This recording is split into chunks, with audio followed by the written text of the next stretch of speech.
Hello, School of Health Sciences members. It's a Friday afternoon here at the Hamilton Keeper household, and looks like we've had a nice day today, but man, it looks like it's going to start raining. And holy cow, how many of you with dogs can't wait for the sticker season to be over? My dog, who's chewing on a bone here beside me, is driving me crazy with his paws covered in stickers every day. So God, I can't wait for it to be over. It's the worst season to have a dog. Anyway, I wanted to send a quick video to everyone today. There was just a few small messages of what's going on around the college. I guess the first message I wanted to share is at a couple of senior admin meetings I've been at lately, the message around flexibility of delivery in post-secondary institutions across Canada is that the way we'll be delivering this fall will be kind of the norm moving forward. This might not be a shock to anyone, but I think lots of us are thinking, oh, well, eventually we'll get back to normal and everything will be face-to-face all the time. But it sounds like this is not the trend in post-secondary. So I just want to give people a heads up on that the way we'll be teaching this fall, having multiple modes of delivery and flexibility for students, this is a trend in post-secondary, and my sense is this will be the expectation for everyone moving forward. So again, might not be a surprise to people, but I just wanted to share that message to folks. As I was listening to it, I thought, oh yeah, that's a change for sure in post-secondary, but it sounds like we're not alone. It's across Alberta, across Canada. The next thing I wanted to share with the group is the new LifeWorks platform. That's an employee family assistance program offered by Red Deer College. I'm sorry, I'm looking over to the side because I'm reading my laptop. I just wanted to remind people about that. You all would have received an email about that. I don't know, it's probably been a couple of weeks ago now, May 3rd. There's been several emails around it regarding an orientation and just what it's all about. So again, I think it's meant to support our faculty and staff around health and well-being. So if you haven't had a chance to explore that, please feel like you can. Uh-oh, now my dog's not going to be able to get out of my room, so you might hear him whining for a few minutes. Sorry. So that's the LifeWorks update.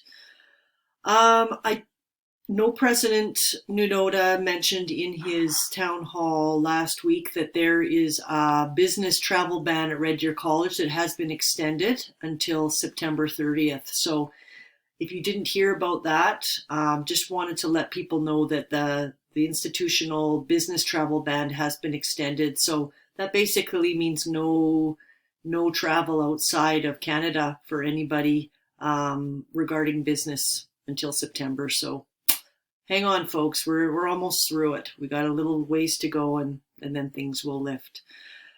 The next one is around the Validate platform. So Validate, I don't have the messaging here in front of me, but it's basically an online platform that's the college has adopted as being the only institution in Alberta who has so it's a bit proprietary, I guess, that way. The college is looking at it as a potential revenue generator for the institution, and they're really asking programs to take a look and see if there's a fit for its use. We are planning to get a demonstration of that software done in a SAT meeting, hopefully June 10th. Now, I'm giving you this date. It hasn't been finalized yet, but we're really hopeful that we'll be able to use this in a SAT meeting on June 10th. Validate it's online, and it's a way for students to share their work via video through this software. And it's not like we already do this sort of thing through Blackboard Collaborate, but this software is solely all about that. And I think there's lots of other functionality as well. We've asked for a demonstration to be done specifically within a health realm, so we could see how it might work for health programs. So if you're really interested in attending that, we could probably set up a way for you to come in and observe that demonstration if it's something that you think you're really interested in. I know we tried it in the fall term in a kinesiology course. Morgan Schultz's athletic therapy class, but we tried to get it in last minute and there were just too many glitches, so it didn't actually work out for her. But I'm optimistic that there may be a good fit for some of our programs. And again, I think there's quite a bit of functionality to it as well. So, and if you can't attend, don't worry about that. Your chair will likely be there, and they will be able to share with you how it may or may not fit in your program. So just a heads up on that.